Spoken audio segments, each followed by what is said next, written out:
Hello everyone and thanks for joining us. This is Amhara Media Corporation, Amhara TV, and you're watching our daily news live from the studio. I am Gaila Damu. Stay with us. African Export-Import Bank has approved $500 million to support Ethiopian banks in the form of credit. Brahan Workana tells us more. Africa Exim Bank was established in Abuja, Nigeria in October 1993 by African governments, African private and institutional investors, as well as non-African financial institutions and private investors for the purpose of financing, promoting and expanding intra-African and extra-African trade. Ethiopia is one of the founders and shareholders of the Afri Exim Bank. The leaderships of the Afri Exim Bank and Ethiopian banks are conducting a 3-day meeting and training in Addis Ababa. Director and Global Head Client Relations at Afri Exim Bank, Renia Ombeng, said at the event, the bank is not here to compete with other African banks, rather its target is to resolve African financial problems by Africans. According to the director, Afri Exim Bank has been provided over $25 billion support for projects in the African finance and trade sectors. He said the bank has been providing financial support to African governments, adding that it has so far extended over $3 billion for the fight against COVID-19 pandemic, which benefited over 16 countries in the continent. He stated additional $2 billion will also be provided for all African nations to purchase COVID-19 vaccine. The bank has been of tremendous support to African governments and different countries over the last years in innovation, in pioneering, in providing financing, and in providing policy advocacy. For example, I just want to give you the work that the bank has done with the outbreak of the pandemic. With the outbreak of the pandemic, the bank put in place a pandemic trade impact mitigation facility of $3 billion, which was oversubscribed to about $6 billion. And this support went to over more than 16 countries across the continent. Furthermore, the board of the bank approved an additional $2 billion to be used in procurement of vaccines to support all African countries. I'm pleased to say that this vaccine program is going on. It was indicated innovation, capacity building, financial support and design policy were stated among the major areas of cooperation between the bank and African governments. He said that despite the global impact of COVID-19, Ethiopian banks are in a good shape. According to him, Ethiopia, with a population of over 110 million people, has ample market opportunities in the Horn of Africa in the sector. He indicated the bank will continue providing support in the framework of Pan-Africanism so as to transform the trade exchange among the African countries. Accordingly, about 18 banks are already identified in the market and various stages of finalizing the credit approval. The objective of our roadshow this week in Addis is to be able to work with the Ethiopian financial sector to able to intermediate in trade transactions and support the economic development agenda of the government of Ethiopia. In this regard, the bank is considering a $500 million trade finance confirmation facility to about 18 Ethiopian banks. So we are meeting with these banks this week to agree the terms and conditions of this facility and actually notify them so that they can commence utilization of these facilities.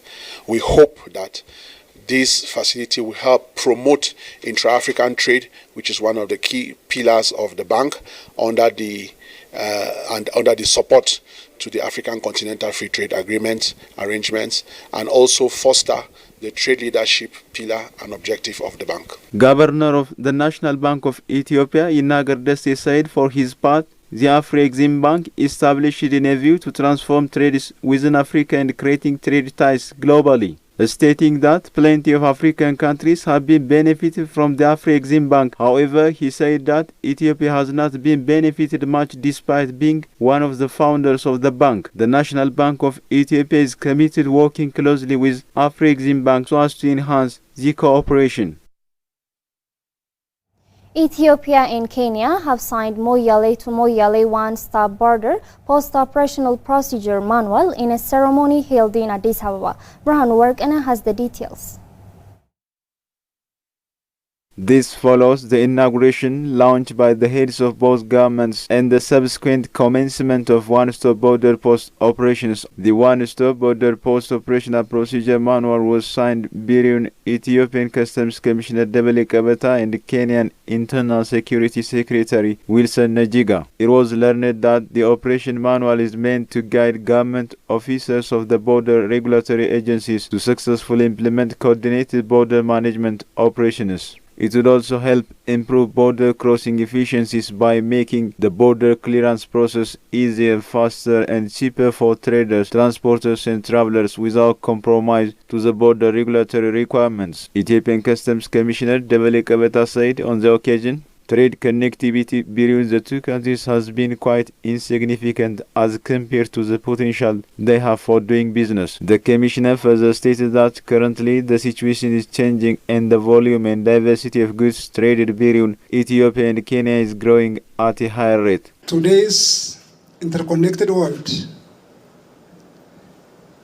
which is manifested by cross-border movements of goods at large volume and diversity, and the mass movement of people. Kenyan Internal Security Secretary Wilson Najiga said on his part, the event is an important milestone in managing the border as it is a combination of meeting that deliberates between the two governments in ensuring the one-stop border post is operational. According to him, the document signed is an affirmation and commitment in promoting coordination in facilitating trade of movements at the border with the view to improving trade relations between the two friendly countries. He also stated their expectation to see simplified border crossing process and formalities which reduce time. Najiga further stated the agreement can also harmonize trade frameworks and procedures between the two countries. According to the Internal Security Secretary, the operationalization of Moyale one-stop border post will be a breakthrough to boost trade relations and free movement of people between the two countries. Ethiopia and Kenya jointly commenced the Moyale one-stop border post operation on June 8, 2021. Today's event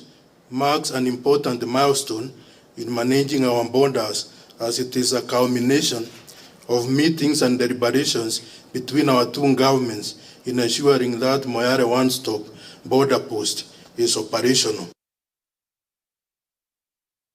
The German Africa Foundation announced that the Ethiopian Human Rights Commissioner Daniel Bekele has won the German Africa Award 2021. Abebe Brahane has more. The current Chief Commissioner of the Ethiopian Human Rights Commission and former Ethiopian human rights activist is honored for his lifelong fight for human rights. It was learned that the German Africa Award of the German African Foundation has been awarded annually for over 25 years to outstanding personalities from the African continent and is the highest award of its kind in Germany. On the occasion of the announcement of the award of the German African Award, German Africa Foundation President Oschi, it is placed that the independent jury has chosen an outstanding human rights activist, and Dr. Daniel Bekele deserves this prize for his lifelong advocacy of human rights. According to the press release of the German Foundation, the award will encourage Daniel and his colleagues in the Ethiopian Human Rights Commission to stand up for human rights in Ethiopia in a fearless and impartial manner. The Ethiopian human rights defender is scheduled to receive the prize in November 2021. An independent 24-member jury of experts from politics, political foundations and the media selected Daniel Bekele from more than 30 nominees.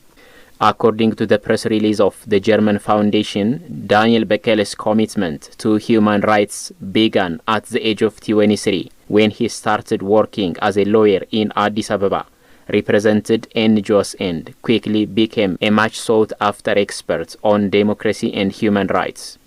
He promoted human rights and civil society in Ethiopia, including women's rights, by working closely with Ethiopian Women Lawyers Association and several chief security officers.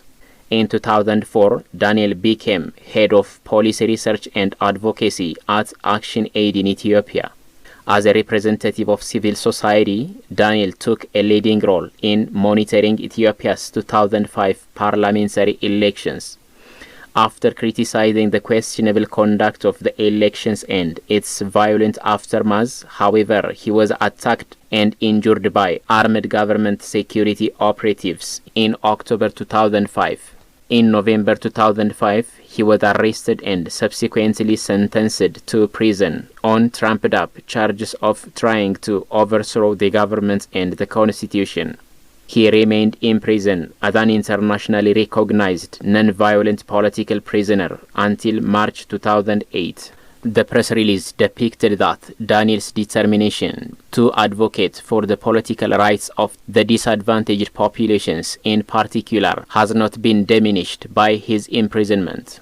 Between 2011 and 2019, he held senior leadership position at Human Rights Watch and Amnesty International to promote human rights on the African continent and was responsible for hundreds of publications on a wide range of human rights and good governance issues in Africa. It is also stated that Daniel is convinced that socio-economic development should go hand in hand with respect for human rights and democratic development, and is therefore not afraid to also criticize the donor countries of the North for their unprincipled cooperation with authoritarian regimes, as well as their failure on the humanitarian obligations to support the development of poor countries. In the wake of Ethiopia's democratic opening under Prime Minister Abiy Ahmed, the Ethiopian Federal Parliament appointed Daniel Bekele to lead the Ethiopian Human Rights Commission in July 2019, which he still holds. Since then, Daniel significantly transformed the Commission and successfully advocated for greater independence and expansion of the powers of the Commission. That's all the news we have for today. I'm Gaila Damu. Many thanks for watching. Stay safe and goodbye.